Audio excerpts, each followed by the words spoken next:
der Herr gibt uns Verheißungen und diese Verheißungen sind uns gegeben, teilhaftig an seine göttliche Natur zu machen.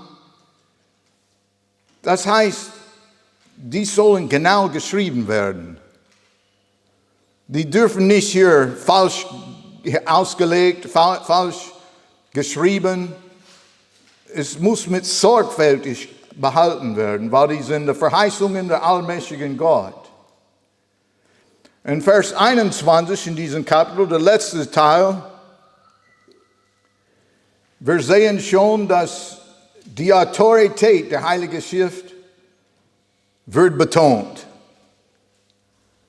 Denn es ist noch nie keine Weissagung aus menschlichen Willen hervorgebracht, sondern die heiligen Menschen Gottes haben geredet, getrieben von dem Heiligen Geist.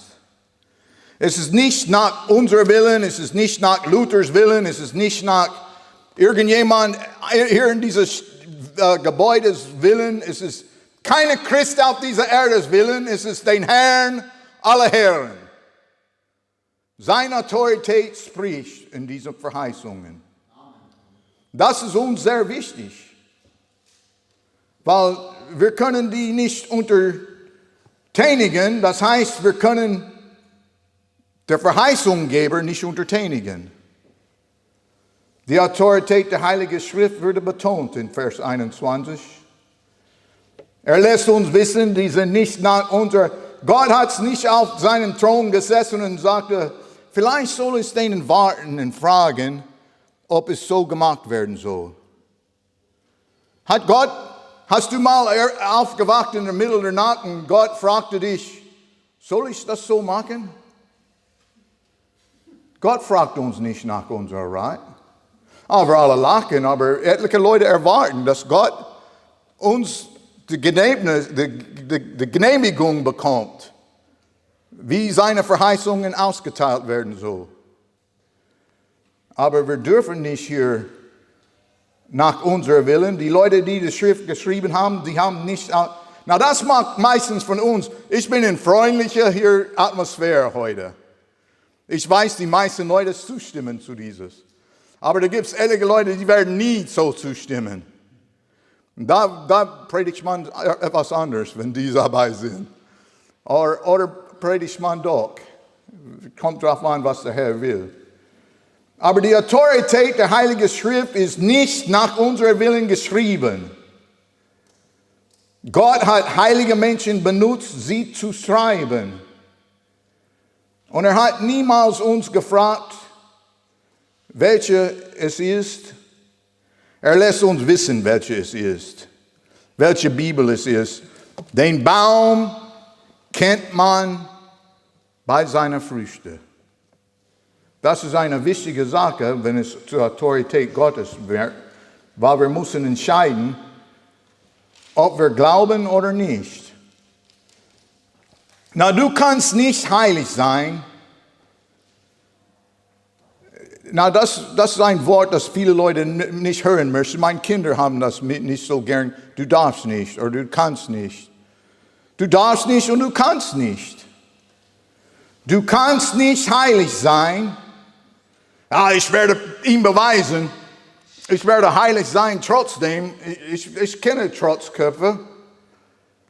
Aber du kannst nicht heilig sein, wenn du Gottes Worte mit deinen Worten ersetzt. Du kannst nicht. Wenn du meinst, dass du heilig bist und du hast Gottes Wort angetastet, zugefügt oder geändert oder Zweifel gezählt, du bist nicht heilig, wenn du probierst, seine Wort mit deiner dreckigen Hand daher zu korrigieren. Du kannst das nicht heilig sein. Ein heiliger Mensch wird nicht sowas tun möchten. Ein Gottesfürchtiger wird sich unterordnen. Was wir haben, ist uns gesagt in Vers 19. Das soll uns fröhlichen. Hey, weißt du was? Ich habe hier gelebt, hier 21 Jahre meines Lebens, auf unfestem Boden. Wenn Gott gibt mir was Festes, ist eine Freude. Es ist keiner hier, oh Mann, Gott gab mir was Festes. Nee, man freut sich, dass man hat hier etwas konkret. Man hat ein Fundament, hat man was darauf bauen kann. Weißt du, wir haben ein festes prophetisches Wort. Es ist nicht nur fest, es ist prophetisch. Das heißt, man kann sehen, was ankommen wird. Man kann die Zukunft merken schon.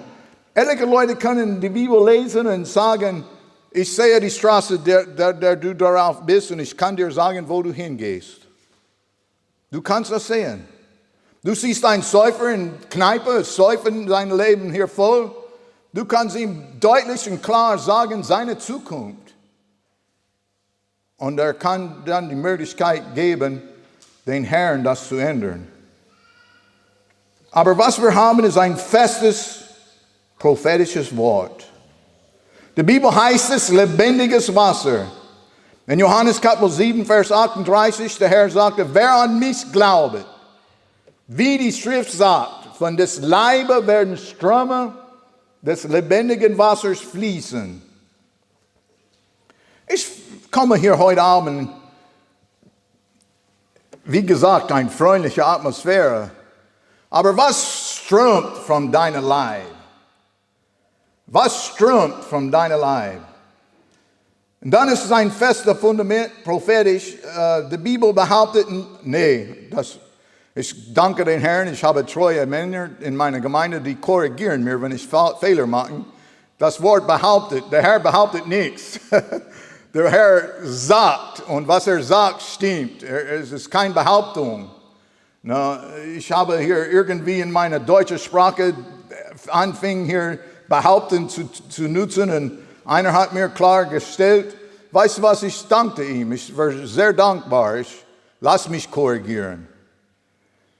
Aber die Bibel lässt uns wissen, Gott lässt uns wissen, wer zu mir kommt und hört meine Rede und tut sie. Na, was er gerade sagen würde, ist, was passiert ein Mensch, der kommt, hört und tut. Er ist gleich einem Menschen, der ein Haus baute und grub tief und legte den Grund auf den Fels.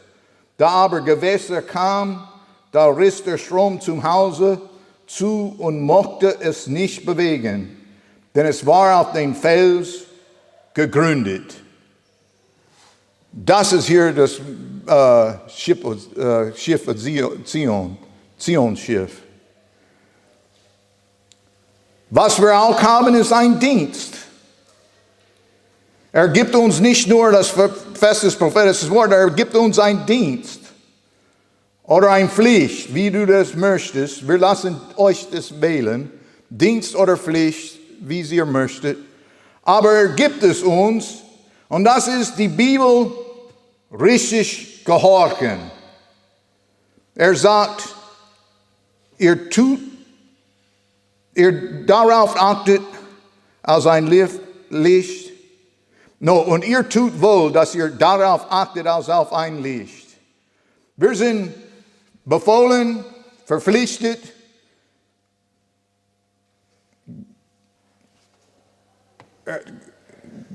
gesagt,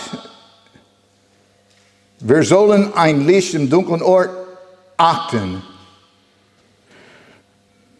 Weißt du, ein Licht im dunklen Ort ist offenbart gefährlichen Stellen. Die Bibel sagt, ihr tut wohl, dass ihr es achtet. Ihr tut wohl, dass ihr es achtet. Wenn das Licht uns gegeben würde, weißt du, wir leben in hier eine finstere Welt. Finsternis ist überall. Einige Menschen können ihr Hand, also sie meinen, dass sie sehen können, aber sehen können sie nicht.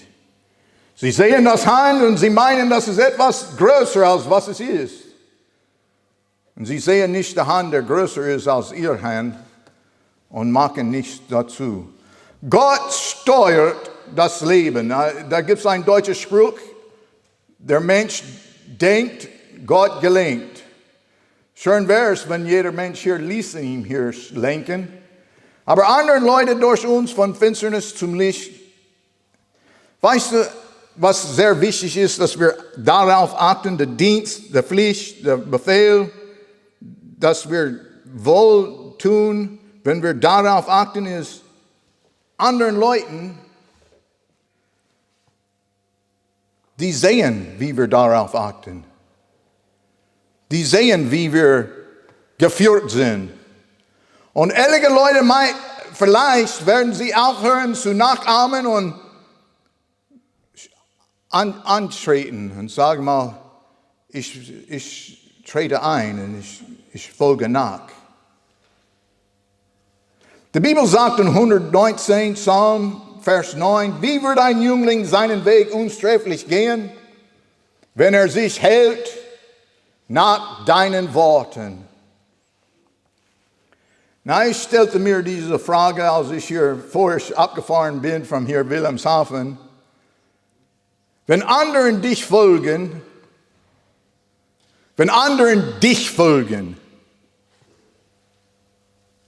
das ist, was wir möchten, ist Nachfolger. Wenn sie dich folgen, wo werden sie hinfahren? Wo werdest du sie hinbringen? Na, Gott sei Dank, meine Leute haben mir gefolgt bis zu einem bestimmten Punkt und dann hörten auf zu folgen, weil die waren eine Stunde früher hier als ich. Das ist zu lachen, aber wenn es hier ernst geht, wenn du falsche nachfolgst, du bist nie an ihr Ziel kommen. Psalm 119, 105 sagt, dein Wort ist meines Fußes Leuchte und ein Licht auf meinem Wege. Na, erstens, was wir wissen sollen, ist, gute Menschen sind hier, es gibt böse Menschen und es gibt keiner, der gut sei, auch nicht einer, aber Menschen, die gerettet sind durch das Blut des Herrn Jesus Christi, trotzdem müssen durch dunkle Orten gehen. Wir müssen. Es ist nicht zu vermeiden. Es gibt finstere Zeiten. Es gibt Zeiten, Davids Leben, man kann David erkennen, er ist ein Mann nach Gottes Herzen. Aber du liest sein Leben und er hat Kapitel in seinem Leben, wo es hier voll mit Licht war. Er leuchtet sich an seine Harfe, gespielte schöne Lieder und machte hier den Teufel flehen. Aber in anderer Zeit seines Lebens, es war finster, dunkel. Der kam und die Leute wollten ihn steinigen. Und es war nicht seine Schuld. Weißt du, was er getan hat? Er suchte das Licht Gottes. Er suchte das Licht Gottes. Wer in Finsternis wandelt, der weiß nicht, wo er hingeht. Können wir das zusagen? Wer in Finsternis wandelt, der weiß nicht, wo er hingeht. Die Christen zu Thessalonik, ich liebe das Buch der Thessaloniker und ich habe hier einige von meinen Leuten gesagt, Dr. Ruckman hat uns gesagt, für einen neugeborener Christ, der nie jüdisch war, nie religiös erzogen ist, keine Kenntnis von der Bibel hat, das Buch 1. Thessalonik und 2. Thessalonik ist das beste Buch für sie. Und ich habe einige Leute in meiner Gemeinde gesagt, weißt du was, die nächsten Tage, dass ich die gesehen habe, sie sagen, weißt du, wir taten, was du gesagt hast. Wir ließen das 1. und 2. Buch Thessalonik. Weißt du, das hat sie nicht beschädigt. Das hat sie hier erleuchtet. Und die Christen zu Thessalonik, sie nahmen das Wort auf. Trotz vieler Trübsalen. Lese mal 1. Thessalonik, Kapitel 1, Vers 6. Es sagt hier, und ihr seid unsere Nachfolger geworden und des Herrn und habt das Wort aufgenommen unter vielen Trübsalen mit Freuden im Heiligen Geist. Das ist Leute, die hier sehen möchten, sie möchten richtig gehen, sie möchten wandeln nach dem Herrn will. Weißt du, wir sehen hier dunkle Zeiten jetzt. Nun, trotz dieser Trübsal, dieser Kummer, das sie gehabt haben, sie nahmen das Wort auf mit freudigen im Heiligen Geist.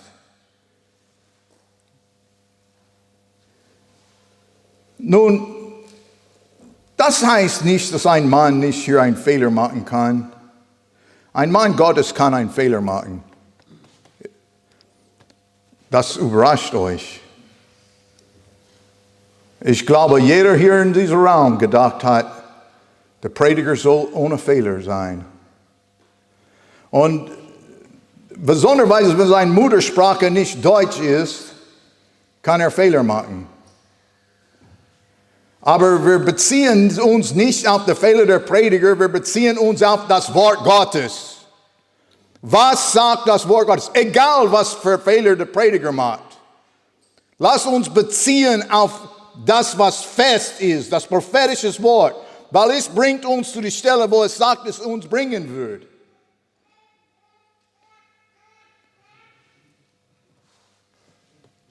Sie nahm das Wort auf, als es war im Prinzip das Wort Gottes.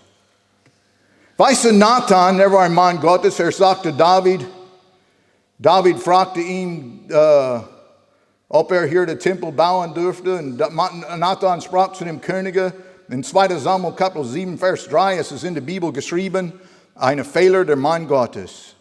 Er sagte, geh hin, alles, was du in deinem Herzen hast, das tue, denn der Herr ist mit dir. Aber Nathan ging nach Hause und der Herr hat ihm anders gesagt. Na, Nathan hat sich gebeugt und hat sich gereut und sagte, Moment, David.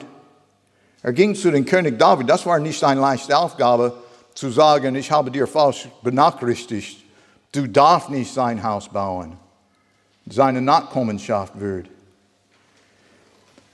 Weißt du, was wir lernen, wenn wir die Bibel beachten? Wir werden lernen, dass es hier ein sicheres Licht ist, ein treues Licht. Es gibt keinen sicheren Ort, als in Jesu Christi zu sein. Egal, was du hältst für sicher, es gibt keinen sicheren Ort. Johannes Kapitel 3 lässt uns wissen, Gott ist keine ansehrte Person. Er will alle die Möglichkeit geben. Er will nicht, dass jemand verloren geht. Und er sagt in Johannes Kapitel 3, Vers 19 und 20, das ist aber das Gericht. Er gibt uns etwas zukünftig zu wissen, dass das Licht in die Welt gekommen ist und die Menschen liebten die Finsternis mehr denn das Licht, denn ihre Werke waren böse. Wer Arges tut, der hasset das Licht und kommt nicht an das Licht, auf das seine Werke nicht gestraft werden. Weißt du, was das tut? Die Heilige Schrift gibt uns Verheißungen, gibt uns einen festen Boden, aber es auch offenbart hier Fehlschritte. Es offenbart, wenn wir Arges tun. Es offenbart, wenn wir in Sünde sind. Wer Arges tut, der hasst das Licht und kommt nicht an das Licht, auf das seine Werke nicht gestraft werden. Wer aber die Wahrheit tut, der kommt an das Licht, dass seine Werke offenbar werden, denn sie sind in Gott getan. Nun, wenn wir abgefahren sind vom Weg Gottes, ist gut zu wissen, dass der Herr gibt uns Licht noch. Wenn du gehst weg von Gott, du kommst in finstere Orten wieder. Aber der Herr lässt immer sein Licht blicken hier für uns. Ich glaube, okay, ich lehre meine Leute, wenn einer fängt an zu sagen, ich meine oder ich glaube, pass mal auf. Aber wenn du liest hier Lukas Kapitel 15, der verlorene Sohn, der hat irgendwie ein Licht gesehen. Der hat ein Licht gesehen, der führte ihn zurück zu seinem Vaters Haus.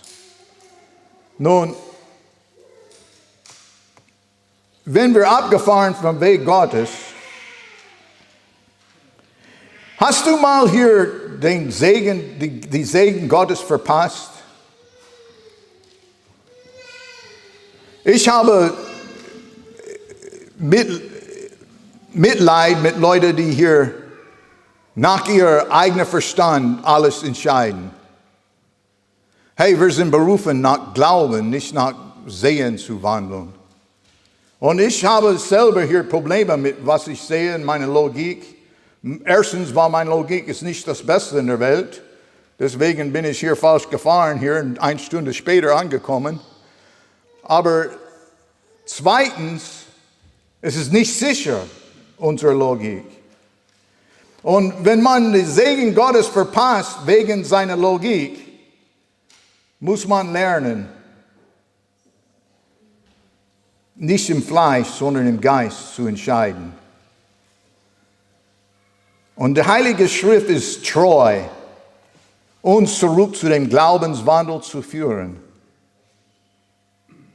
Der Prediger in den USA hat gesagt, bist du auf den Weg gefahren, weg von dem Weg gefahren? Geh zurück zu der Stelle, wo du abgefahren bist, damit du wieder deinen Weg finden kannst. Und das ist nicht für schlechte Anweisungen. Die Bibel sagt in Sprüche Kapitel 3, Vers 5, verlass dich auf den Herrn von ganzem Herzen und verlass dich nicht auf deinen Verstand. Weißt du, wenn Leute wandeln nach ihrem Verstand, sie stellen alles in Frage, weil es passt nicht zu ihren Vorstellungen. Es passt nicht zu, was sie meinen, wie es getan werden soll. Verlass dich auf den Herrn von ganzem Herzen, verlass dich nicht auf deinen Verstand, sondern gedenke an ihn in allen deinen Wegen, so wird er dich recht führen. Ich bin überzeugt, je mehr Bibel das man in seinem Wandel hat, desto sicherer geht er, weil es festes prophetisches Wort ist. Wir sollen immer mehr Respekt vor der Bibel zu der Bibel haben, als zu der Meinung des klügsten Menschen. Na, da gibt es kluge Menschen. Aber pass mal auf, lass ihre Klugheit dich nicht in Irrtum bringen. Das Irrtum der Pharisäer war, sie hielten sich für weiser als Gott. In Matthäus Kapitel 15, Vers 8. Dies Volk naht sich zu mir mit seinem Munde und ehrt mich mit seinen Lippen, aber ihr Herz ist ferne von mir. Aber vergeblich dienen sie mir, dieweil sie lehren solche Lehren, die nichts den Menschengebot sind. Weißt du, was ihr Problem war? Sie meinten, dass sie wussten besser als Gott. Na, wenn du heute hier bist und weißt besser als Gott, bleib in einer anderen Ecke von mir, weil ich möchte nicht hier einen Lichtblick hier kriegen. Titus Kapitel 1, Vers 14 sagt, nicht achten auf die jüdischen Fabeln und Menschengebote, welche sich von der Wahrheit abwenden. Wenn ein Mensch die Heilige Schrift für etwas anderes verlässt, sei es Logik oder Meinung, Träume, Offenbarungen, Herzeindrücke oder Gefühle. Ihr könnt das prophetisch wissen. Er wird von einem Irrtum zu anderen schnell ablaufen. Und er wird keine Ruhe haben. Das ist garantiert durch das Wort Gottes. Er wird von einem Irrtum zu anderen schnell ablaufen, ohne Ruhe. Er wird keine Ruhe haben. Man sagt, gib mir eine Bibelstelle. Schauen wir jetzt 2. Könige, Kapitel 5. 2. Könige, Kapitel 5. 2. Könige, ich gebe euch einen Tipp, es kommt nach 1. Könige. Das hilft dir schneller zu finden. Ne? 1. Könige, Kapitel 5. 2. Verzeihung, danke schön. Ich habe euch nur geprüft. Ich wollte euch wach bleiben lassen. 2. Könige, Kapitel 5. Und schauen wir jetzt Vers 9. Also kam Naaman mit Rossen und Wagen und hielt vor der Tür am Hause Elisas. Da sandte Elisa einen Boten zu ihm und ließ ihm sagen, geh hin und wasche dich 7-mal im Jordan, so wird dir dein Fleisch wieder erstattet und rein werden. Da zürnte nehmen und zog weg und sprach, oh, ich meinte. Der Mann Gottes hat ihm nicht beantwortet, wie er beantwortet sein. Gott wollte nicht tun, wie er es tun wollte. Das ist das Problem mit meisten Leuten, die kreuzwegs mit Gottes Wort gehen. Gott weiß nicht, was er tut. Ich meinte, er sollte zu mir herauskommen und hertreten und den Namen des Herrn seines Gottes anrufen und mit seiner Hand über die... Du hast das nicht mein Weg getan. Und er geht auf den Boden und er fängt an hier, ich bin zu alt, das zu tun, aber manche Leute sind so alt. Ah!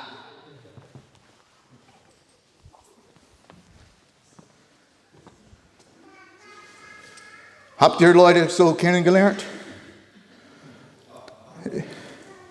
Ich habe das geübt.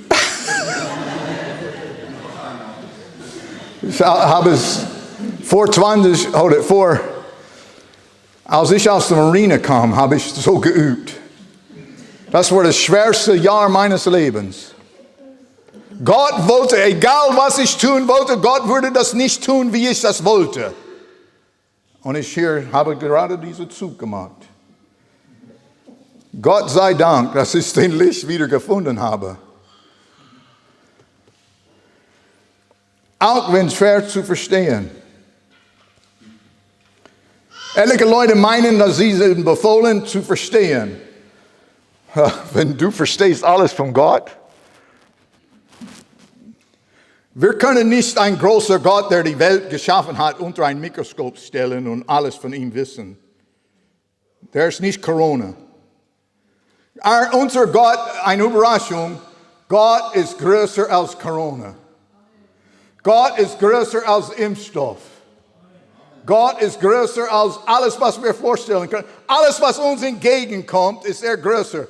Wie können wir alles von ihm verstehen? Er gibt uns Schritt für Schritt Verstand. Weil wir konnten, wenn wir das verstehen könnten, wir konnten das nicht alles begreifen. So auch wenn es schwer zu verstehen ist, wir sollen es trotzdem glauben. 2. Petrus Kapitel 3, Vers 15.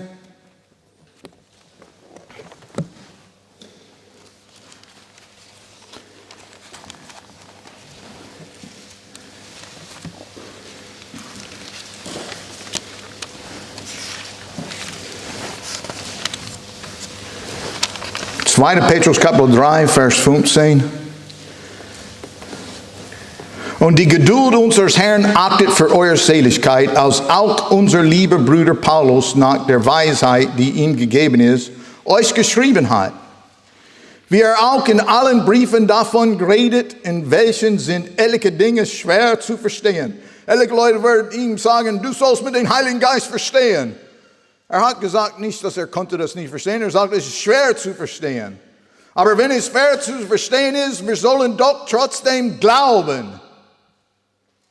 Es ist nicht hier eine Ausrede, nicht zu glauben. Wie kann der Herr größer sein als hier die Corona? Well, das ist nicht schwer zu verstehen. Er ist. Unsere Pflicht und unsere erste Pflicht zu Gott ist das, was uns rettet, ist der Glaube. Na, ich sagte euch, als ich sauer mit Gott war, Gott wollte mir nicht meinen eigenen Weg geben. Und ich hasste den Prediger, der mir die Wahrheit gesagt hat. Ich hasste, wie er das gesagt hat. Ich habe kritisiert. Weißt du, was Menschen tun werden, wenn sie nicht das Wort Gottes glauben? Sie fangen an, erstens zu kritisieren die Bibel. Ein Nicht-Bibelgläubiger wird kritisieren Gottes Wort. Dann werden sie es sogar hier mutwillig hier ändern.